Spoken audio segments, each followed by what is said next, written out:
آیا شما هم برای درست کردن بومویل باید هی روی کامپوستر کلیک کنید تا این پر بشه و براتون بومویل بده، که باید خیلی کلیک کنید و در آخر براتون یه دونه بومویل بده. یا باید هم برید اسکلتون بکشید که شما رو هی میزنه و نمیتونید برای اونو بکشید، شما میمیرید. امروز اومدم با ساخت دستگاه بومویل ساز اتومات که شما فقط کافیه توش گیاه بذارید. جدی میفرمایید؟ اینایی که ما اینا رو از کجا ما در آوردیم؟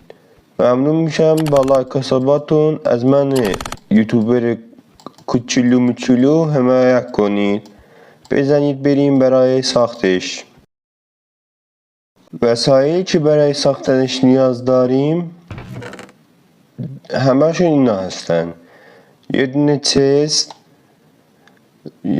کامپوستر، هاپر و بلاک هایی که تبدیل به بومویل میشن. فرقی نمیکنه گیاه باشه، برگ درخت باشه، فرقی نمیکنه، میایم میبر.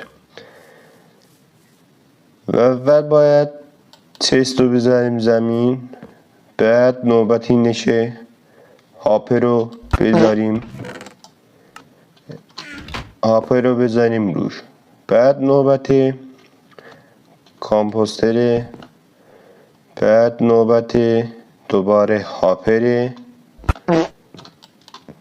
هاپرشو گذاشتیم، حالا نوبت یه دونه چسته و اینم از فارم ما. تمام فارممون اینه. حالا وقتی داخل این به این شکل گیاه ها رو بذاریم،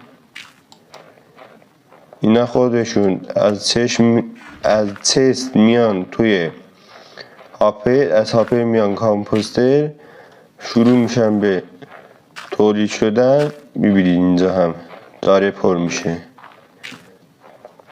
داره برای بومویل شدن ساخته میشه. بعد از اینجا هاپر میاد میره داخل چست و داخل چست درست میشه.